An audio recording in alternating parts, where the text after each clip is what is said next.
Yes.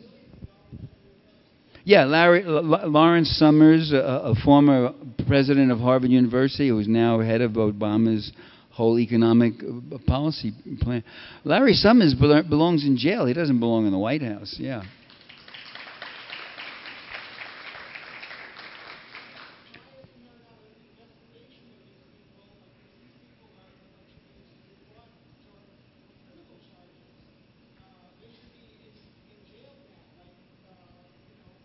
Because the Republican Party has no interest in exposing them. They're the same people. They're their boys.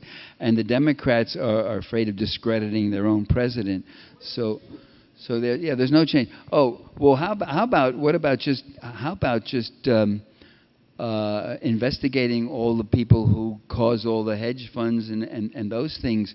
None of them are going to jail. I mean, even under the Bush administration, Ken Lay went to jail. I mean, it's real. As I said, it's profit pathology. It's a predator form of democracy, of capitalism, where Ken Lay took a viable organization called Exxon that had 5,000 employees, and he gave these people these phony, worthless bonds, hyped them up, pumped them up, had himself a huge amount, dumped them and sold them all just before it crashed and became evident they were worthless. Sold them all at face value, walked away with hundreds of millions of dollars, and the whole company was destroyed. So this is predator capitalism, you see. One of the functions of the capitalist state is to protect the capitalist system from the capitalists, and they're not doing that. They're falling down on it. And these guys will just do it again because they are, as I say, they're like reflex. They are reflux. They have the reflex knee jerk, which is to plunder, grab what is mine. I'm going to take just one more question. Let it be from someone who looks like a student. Yes.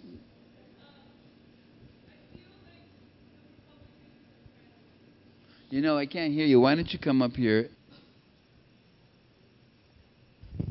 I feel like there's been this whole shift of really depressive things. I've been bombarded with all of these criticisms about the government and about the...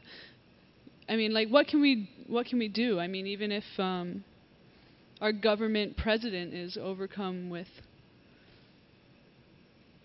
terrible... Okay. She's feeling depressed and helpless and powerless.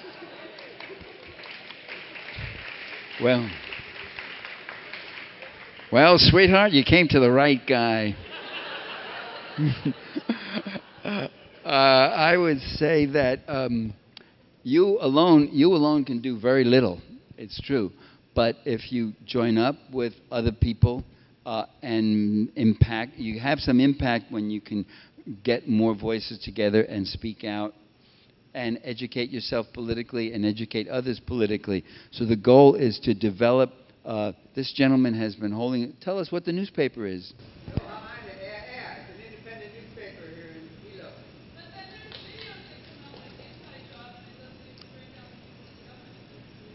Hilo. No, I know. Information is not enough in of itself.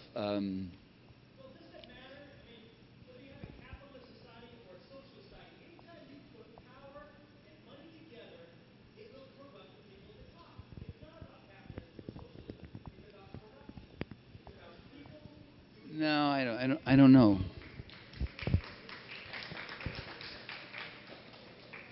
Well, is it your position that all social systems are just like all other social systems? That Switzerland's democracy is the same as France's feudal system of centuries ago? No, things change. Things get... I mean, there was a... Well, yeah, you don't have to tell me that. I just did an hour on power and money, didn't I? So what do you think? I'm impressed by what you said. Whoa, I didn't think of that.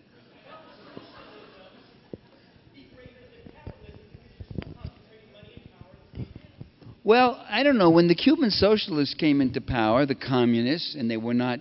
there wasn't open debate. There was actually a lot of debate, but at the operational level. How do we do this? Does it make sense? No. We should grow sugar here, comrade. No, we should diversify and have more food crops. They would get into all sorts of fights and discussions at that level. But nobody was free to get up and say, I don't like this revolution, I'm going to oppose the revolution and all that.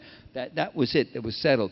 But, you know, they ended up, there were millions of people in Cuba who never could have dreamed of getting medical care or education or literacy who now have it. So the results are not always the same. Does that mean Cuba is so wonderful? Does that mean Cuba is your hero nation? No, you don't have to go that far. You don't have to do that.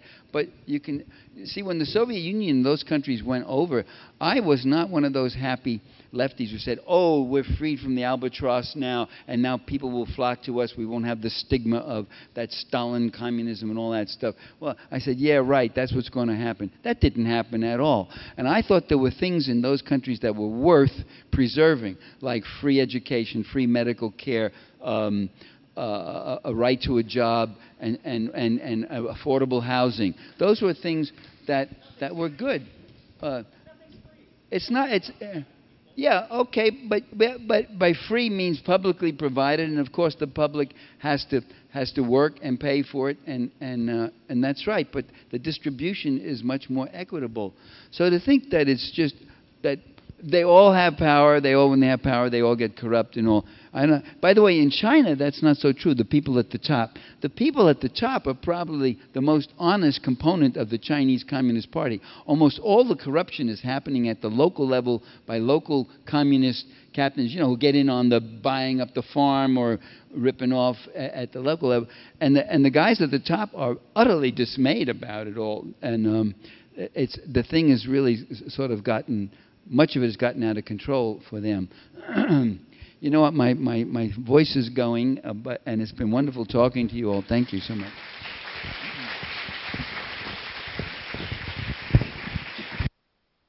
And I want to introduce Kanoe Case here.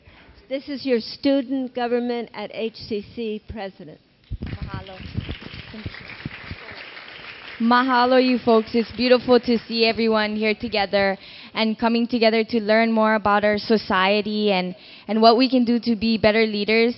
I'd like to thank you folks for being here and give one more mahalo to Dr. Parenti one more time, because he's going to leave to San Francisco. Thank you.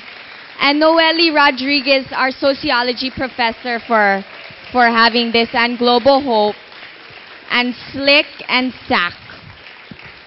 So please keep an eye out for things. We want to have more events for you folks.